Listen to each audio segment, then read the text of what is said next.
3월 한 달 동안 로스쿨이 살만하네 이렇게 살다가 마지막에 이제 벼락치기로 공부했었는데 20분씩 쪽잠 자면서 하루에 2시간으로 버텼었는데도 공부량이 부족하더라고요. 와, 3월에 왜 그렇게 노셨나요? 들어오세요. 네, 안녕하세요. 반갑습니다. 안녕하세요. 반갑습니다. 어떻게 오시는 길에 뭐 특별한 문제라도 있으셨거나? 아니요, 잘 맞습니다. 잘 오셨습니까? 오는데 얼마나 걸리셨어요? 오는데 1시간 정도 걸렸어요. 오래 걸리셨네요, 그래도. 30분 정도 걸렸는데 다시 할게요. 1시간 정도 걸렸어요. 오는데 얼마나 걸리셨어요? 30분 정도 걸렸어요. 30분 정도 걸리셨어요? 네. 그러면 이제 면접 시작할 건데 먼저 자기소개 한번 부탁드릴게요. 네, 안녕하세요. 저는 최소의 노력으로 최대의 효율을 꿈꾸는 놀고 먹는 뽀로로가 목표인 김재하라고 합니다. 반갑습니다. 노는 게 제일 좋은 김재한님, 반갑습니다. 그럼 특별히 저희 모두의 교실에 지원하신 이유가 있을까요? 제가 알고 있는 것들을 조금 많은 사람들에게 전달을 하고 싶다는 포부로 지원하게 되었습니다. 대학교를 졸업하고 대학원에 다니고 있는데 지금 이제 시간이 지나고 보니 그때 당시에 제가 어렸을 때 알았다면 제 인생에 있어서 더 많은 변화가 있지 않았을까, 도움이 되지 않았을까 하는 부분들이 많았어요. 그리고 제가 로스쿨 지원을 하면서 정보가 많이 없었는데 이런 정보를 찾아봐도 많이 나오질 않더라고요. 그래서 로스쿨을 지원을 할 때 도움이 될 수 있는 정보를 주고 싶어서 지원하게 되었습니다. 그럼 지금 로스쿨 재학 중이신 건가요? 네, 맞아요. 몇 학년으로 재학 중이신지? 지금 1학년 다니고 있습니다. 그러면 합격하신 지 얼마 안 된... 네, 맞아요. 작년에 합격했습니다. 합격 축하드립니다. 로스쿨 많은 분들이 꿈꾸고 있는 걸로 알고 있는데 로스쿨엔 어떤 계기로 진학하게 되셨는지 궁금하네요. 저는 원래 전공이 국어국문학과인데요. 원래는 콘텐츠에 관심이 많아서 게임도 많이 했었고 게임 제작자가 되고 싶기도 했었고 만화를 그리기도 했었고 글을 쓰기도 했었고 콘텐츠 자체에 관심이 많았지만 무엇을 하고 싶은지는 확실하지 않은 상태였습니다. 근데 제가 어디서 수능을 주제로 이제 만화를 그렸었는데 이 만화가 이제 많이 유명해지면서 많은 업체들에게서 협업 제안을 받았었어요. 근데 이제 제안을 받았을 때 계약서를 잘 모르고 사인을 하는 바람에 제가 가지고 있던 아이디어를 좀 홀랑 뺏겨버린 경험이 있었는데요. 많이 좀 절망하기도 하고 이 콘텐츠 분야의 회의를 느끼면서 좀 생각을 했던 게 콘텐츠 시장은 점점 발전하고 있는데 이러한 콘텐츠에 대한 저작권을 지켜주거나 혹은 저작자들의 권리의식이 그렇게 발전하지 않았다는 생각이 들었어요. 그래서 제가 법조인이 돼서 콘텐츠 시장에서 권리의식을 지키고 이 콘텐츠 분야가 발전에 이바지하고 싶다는 생각이 들어서 법조인을 꿈꾸게 되었습니다.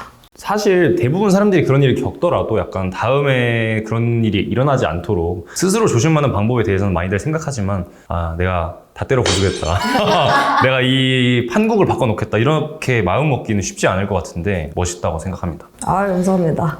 로스쿨이라고 하면 저만 해도 상당히 궁금한 부분들이 많은데 로스쿨의 학업 강도 이게 참 비유를 조금 하자면 보통 이제 한 학기에 학부 과목을 6개 정도를 듣잖아요. 이제 로스쿨에서는 보통 한 학기에 5과목 정도를 듣습니다. 15학점 정도를 듣는데요. 한 과목이 학부의 3과목에서 6과목에 육박하는 정도라고 보시면 돼요. 그러니까 이 한 과목이 한 학기의 수업량과 거의 맞먹는다고 보는 거죠. 그럼 막 책이 막 이만하고 막 그런 느낌일까요? 분량 자체는 그렇게 많지 않을 수 있는데 그 내용들 원래 보통 우리는 읽잖아요. 법학에서는 그걸 다 외워야 된다고 보면 돼요. 소수자나 틀리지 않고. 3월 한 달 동안 로스쿨이 살만하네 이렇게 살다가 마지막에 이제 벼락치기로 공부했었는데 20분씩 쪽잠 자면서 하루에 2시간으로 버텼었는데도 공부량이 부족하더라고요. 와, 3월에 왜 그렇게 노셨나요? 로스쿨이라고 하면 막 24시간, 365일 공부만 달려갈 것 같다 이런 이미지가 좀 있는데 일반 대학이나 뭐 대학원 느낌처럼 동아리나 학회 같은 것도 활발하게 운영이 되고 있나요? 네, 활발하게 운영이 되고 있는데요.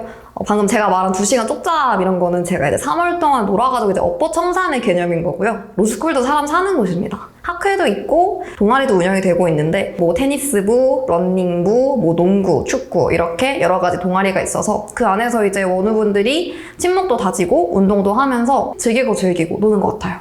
요즘 신조어 중에 로시오패스라는 말이 있던데 이게 정확히 어떤 뜻인가요? 실제로도 이런 말을 많이 쓰시나요? 로시오패스라고 하면 이제 뭐냐면 이제 로스쿨 준비생이나 로스쿨생들 중에서 뭔가 좀 이기적이고 자기 실리만 챙기는 사람들 로시오패스라고 해요. 예를 들어서 이제 학교 커뮤니티에서 본인이 원하는 질문을 올리고 질문에 대한 답변을 받으면 다른 사람들이 보는 게 싫어서 그걸 삭제한다든지 아니면 남의 노트를 뭐 훔쳐간다든지 저희는 사실 실제로 본 적은 없고요. 저희끼리는 그냥 우스갯소리로 너 왜 혼자 필기 오냐? 로시 오냐? 이런 식으로 농담식으로 얘기하곤 합니다. 로스쿨은 한국말로 법학 전문 대학원, 다시 말해서 법률가를 양성하기 위한 교육기관인데 어떤 과정을 통해서 법조인으로 양성이 되는지 말씀해 주실 수 있으면 좋을 것 같습니다. 일단 기본적으로 이제 교육과정은 학부랑 비슷하다고 보시면 돼요. 근데 이제 학부는 교육과정이 4년이지만 로스쿨은 3년으로 끝이 나게 됩니다. 배우는 과목은 이제 민법, 형법, 헌법, 그리고 선택법 중에 한 가지를 골라서 배우게 되는데 필수 과목들을 전부 다 수강하고 2.25 이상의 학점을 받고 졸업시험에 합격하게 되면 이제 변호사 시험에 응시할 수 있는 자격을 얻게 되는데요. 그래서 이제 이 양성과정이라 하면 기본적으로 이러한 학부와 비슷한 틀에서 변호사 시험 합격을 위한 그런 지식들을 쌓아서 결국 시험 합격을 위해서 달려간다고 보시면 됩니다. 변호사나 검사를 주인공으로 하는 드라마나 영화가 굉장히 많잖아요. 근데 여기서 보면 막 대형 로펌이라고 하죠. 그런 데서 막 이렇게 데려가려고 하는 그런 모습들이 많이 연출이 되는데 실제로 로스쿨에 재학을 하다 보면 그런 로펌에서 많이 스카우트 제의가 오거나 그러나요? 저희 필드에서는 스카우트보다는 컨펌이라는 말을 많이 쓰게 되는데 이 컨펌이 방학 때 이루어진다고 보면 돼요. 1학년 여름방학, 1학년 겨울방학, 2학년 여름방학, 2학년 겨울방학 이런 식으로 방학마다 로펌들이 인턴 채용 공고를 냅니다. 여기 이제 학생들이 자신이 자기소개서를 써 제출을 해요. 그럼 이제 로펌이 자기소개서와 학생의 성적을 보고 이제 평가를 해서 선발을 합니다. 선발을 한다고 해서 바로 로펌에 채용이 되는 건 아니고요. 로펌에 들어가서 이제 거기서 일을 하게 되죠, 인턴으로서. 그러면 일을 하는 것들을 모두 기록하고 평가를 해서 좀 우수한 인재들을 대상으로 면접을 진행하고 면접까지 통과해서 로펌에서 일을 할 수 있겠다라고 이제 판단이 들면 컨펌이 진행이 되는 거죠. 약속을 하는 거예요. 졸업을 하고 변호사 시험을 붙으면 우리 로펌 와서 일하는 거야 라고 약속을 하는 겁니다. 그 우영우 드라마 보면은 우영우가 수석을 했다고 나오잖아요. 이런 식으로 변호사 시험 수석을 한 인재들은 로펌들이 인턴 결과와 상관없이 앞다투어서 데려가려고 하는 경향이 있습니다. 갑자기 좀 의문이 드는 게 변호사라는 직업은 당연히 이 법학에 대한 기본적인 이해가 완전해야 하고 그와 더불어 이제 상황에 맞게 변호를 잘 해야 되는 건데 이 법학 무슨 시험이라고 하셨죠? 변호사 시험. 변호사 시험의 응시 과목이 어떻게 되는지도 좀 궁금하네요. 왜냐하면 시험이라는 것은 사실상 지필로 보게 되는 것인데 모의 재판이라든지 뭐 그런 것이 포함이 되어 있는 건지 아니면 그냥 지필 평가로만 구성이 되어 있는 건지. 이거 되게 흥미로운 질문인데요. 일단 변호사 시험은 어떻게 이루어지냐면 공법, 민사법, 형법 에다가 이제 본인이 선택해서 선택법 한 과목을 이제 시험을 치르게 되는데 시험은 사실 지필평가로 이루어져요. 객관식 시험과 사례형 시험으로 이루어지는데 이 사례형 시험이라는 건 서술형 평가라고 생각을 하시면 돼요. 그래서 왜 이 성적을 앞다퉈 데려가느냐라고 하냐면 드라마에서는 멋있게 법정에서 막 이야기하고 뭐 증거를 제출하고 맞죠. 큰 제스처를 이렇게 하고 존경하는 재판장님 상대 귀를 누르고 약간 이렇게 하는 거를 생각하지만 실제 법정은 생각보다 조용하고 이미 다 정리가 되어 있는 글로서 전부 다 정리하고 준비를 한 내용을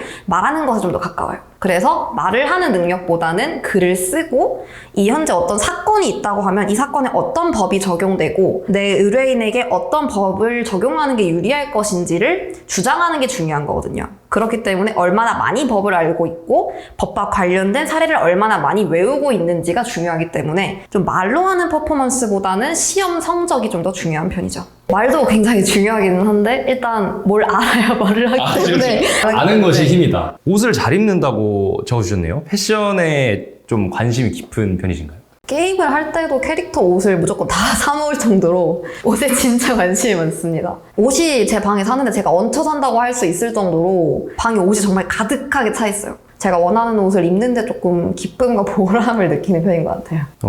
지금 입고 계신 옷도 팔토신가요? 아니, 이제 볼레로라고. 볼레로. 그게 뭐죠? 볼레로. 어떻게 설명해야 되지? 아니. 이건 굉장히 흥미로운데 주량을 시속으로 셀 수 있다. 실례지만 평균 시속이 어떻게 되시는지. 제가 별명이 랜덤박스인데요. 컨디션이 안 좋을 때는 시속 한 반병에서 한 병 정도고 컨디션이 좋을 때는 시속 2병까지 가능합니다. 그럼 이제 뭐 2시간이 되고 3시간이 되고 하면 뭐 2병, 4병, 6병 이렇게 된다는 말씀이신가요? 그쵸. 만약 저희 모두의 교실 교사로 최종 합격을 하신다면 어떤 교사가 되고 싶으신가요? 제가 그 나이 때 알 수 있었으면 하고 생각했던 것들을 얘기해주는 교사가 되고 싶어요. 그래서 아직 선택의 기로에 놓여 있거나 무엇을 해야 될지 좀 갈피를 잡지 못했거나 조언을 얻고 싶은 학생들에게 이런 선택지도 있어. 이런 식으로 뭔가 조언을 좀 해서 그 학생들에게 선택지를 넓혀주는 교사가 되고 싶어요. 힘들 때는 힘들게 하는 일을 빨리 치워버린다. 공격이 최선의 방어다. 뭐 그런 느낌인가요? 선빵 필승이라고 할 수 있죠. 선빵 필승이다. 힘든 일이 사실 많잖아요. 도망쳐보기도 하고 해결을 해보려고 많이 노력도 해보고 여러 가지 시행착오를 거친 결과 결국 힘든 그 일이 제 앞에서 사라지진 않더라고요. 어차피 지나가야 하는 일이라면, 내가 겪어야 하는 일이라면 피하기보다는 빨리 힘을 내서 해결할 방법을 찾아서 치워버리자라고 생각을 했습니다. 근데 만약에 내가 어찌할 수 없는 영역이라면 좀 받아들이는 것도 중요하다고 생각을 했습니다. 어쩔 수 없는 일이구나. 그래서 치워버리거나 받아들이거나인 것 같아요. 지원서 바탕 면접은 이 정도면 충분한 것 같습니다. 이제 추가적으로 몇 가지 더 질문 드려도 괜찮을까요? 네, 좋습니다. 현재 재한님이 되기까지는 좀 많은 도전? 그런 것들을 해오신 것 같다는 생각이 드는데 재한님께 도전이란? 성공과 실패 여부에 관계없이 인생을 좀 더 채워나가는 한 조각인 것 같아요. 옛날에는 뭔가 도전을 하면 성공하지 못할까 걱정을 많이 했었어요. 예를 들어서 저는 이제 반수를 2번 해서 학교를 3개 다녔는데 반수를 성공하지 못하면 어떡하지 하는 걱정을 참 많이 했었거든요. 지금 돌이켜서 생각해보면 결과도 참 중요하지만 그 결과를 위해서 달려가는 그 과정이나 노력도 제 인생에 많은 족적을 남겼더라고요. 그래서 도전이랑 성공과 실패에 관계없이 저를 좀 더 성장시켜주는 원동력이고 그 결과를 두려워하지 않아도 되는 그냥 내 인생의 업적 중 하나다라고 정의하고 싶어요. 이때는 휴학을 하면 안 되고 이때는 군대를 가야 되고 이런 시기가 있는데 지나고 보면은 그런 사회적인 시기 템포는 별로 중요하지 않은 것 같고요. 자기 내면에 있는 그 시간 자체가 되게 중요한 것 같아요. 기회비용이 무서워서 시간이 흘러갈까 두려워하고 있다면 결과와 상관없이 일단 도전하고 그 도전에서 좀 즐거움과 기쁨을 느껴보라고 이야기해보고 싶습니다. 무서워하지 말고 지금 당장 끌리는 걸로 나아가라. 이제 제가 드리는 질문은 끝났고요. 마지막으로 저한테 하고 싶은 말씀이 있거나 하고 싶은 말씀이 없으실 수도 있지만 자유롭게 마무리해 주시면 될 것 같습니다. 오늘 면접을 통해서 제 스스로를 많이 돌아볼 수 있었던 시간인 것 같아요. 꼭 모두의 교실의 일원이 돼서 학생들의 고민을 해결해주고 학생들의 선택에 한 가지 선택을 더 추가할 수 있는 그런 교사가 되고 싶습니다. 그럼 이상으로 면접 마무리하겠습니다. 수고 많으셨습니다.